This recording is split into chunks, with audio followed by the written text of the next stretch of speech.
I still hear her cries at night. Soft, broken like the wind through dry leaves. Even now, after so many years, I can't forget what happened that holiday. Her name was Sarah. She was 12, slim like a young tree with beautiful bright eyes. Sarah was excited as she packed her bag. The school holidays had arrived, and she and her mother were going to stay at her Aunt and Kem's house. Aunt and Kem lived in a busy part of the city, in a large apartment with her 2 sons, Chijioke and Obina. "Sarah, hurry up. We don't want to miss the bus," her mother called from the living room. "Yes, Mama." Sarah zipped her bag and ran out. The journey to Aunt and Kem's house was long, but Sarah didn't mind. She liked looking out of the window, watching cars and people moving fast. The city always felt so alive. When they arrived, Aunt and Kem greeted them with a big hug. "Ah, look at my beautiful sister and her lovely daughter. Come inside," she said with a smile. Chijioke and Obina stood by the door. "Welcome, little cousin," Chijioke said, patting Sarah's head. Obina only nodded. Sarah felt happy to be there. She loved family gatherings, and staying with her cousins seemed like fun. But she had no idea that this holiday would change her life forever. The first few days at Aunt and Kem's house were wonderful. Sarah played with her cousins, watched television, and ate delicious food. Her mother and Aunt and Kem spent hours talking, laughing about old memories. At night, Sarah slept in a small room close to her mother's. She felt safe, knowing her family was near. One evening, Chijioke and Obina invited her to play a game in their room. "It's a secret game," Chijioke whispered. "Only we can play." Sarah hesitated, but they smiled and promised it would be fun. She had always wanted to be included, so she followed them. She did not know that this was the beginning of something terrible. Sarah sat on the floor as Chijioke and Obina closed the door. Her heart beat faster, but she did not understand why. "You trust us, right?" Obina asked, sitting next to her. Sarah nodded slowly. They were her cousins. Family always protects each other, she thought. But that night, something happened that Sarah did not understand. They touched her in ways that felt wrong. They told her not to tell anyone. "It's our little game," Chijioke whispered. "If you tell, no one will believe you." Sarah felt confused. She wanted to run, but she was too scared. When she finally returned to her room, she crawled under her blanket and cried.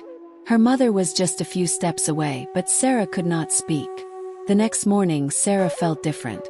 She did not want to play. She did not want to eat. She stayed close to her mother, hoping to feel safe. "Are you okay, my child?" her mother asked, touching her forehead. Sarah wanted to say no. She wanted to tell her mother everything. But Chijioke's words echoed in her head. "No one will believe you." So she forced a smile and said, "I'm fine, Mama." But inside she was breaking. Sarah's behavior changed. She no longer ran to play with her cousins. She sat quietly, avoiding their eyes.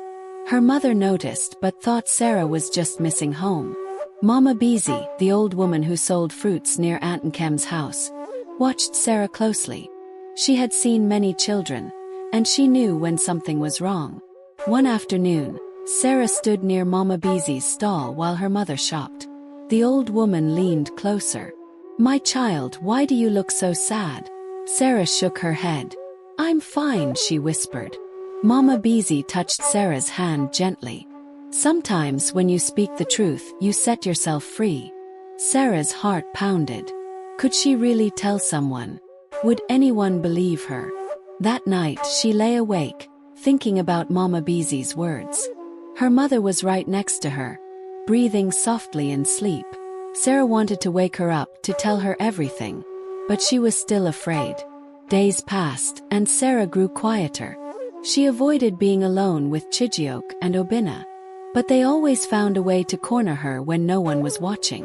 One afternoon, while Sarah was helping wash plates in the kitchen, her mother noticed something unusual. "Sarah, what is that on your arm?" she asked, pointing at a bruise. Sarah quickly pulled her sleeve down. "It's nothing, Mama. I fell." Mama Beezy, who had come to drop off some fruits, was watching. "That doesn't look like a small fall," she said softly. Sarah forced a smile and nodded. "I'm fine. But Mama Beezy was not convinced. That evening, as Sarah sat outside alone, Mama Beezy walked up to her. "Your eyes speak louder than your words, my child." Sarah felt tears gather, but she quickly wiped them away. "I can't talk," she whispered. Mama Beezy sighed and placed her wrinkled hand over Sarah's. "When the time is right, you will." Sarah looked at the old woman, her heart heavy with unspoken pain. Maybe one day, she would find the courage to tell her secret. But for now, fear kept her silent. As the days passed, Sarah found it harder to pretend. She jumped at sudden noises. She flinched when someone touched her. She no longer played or laughed.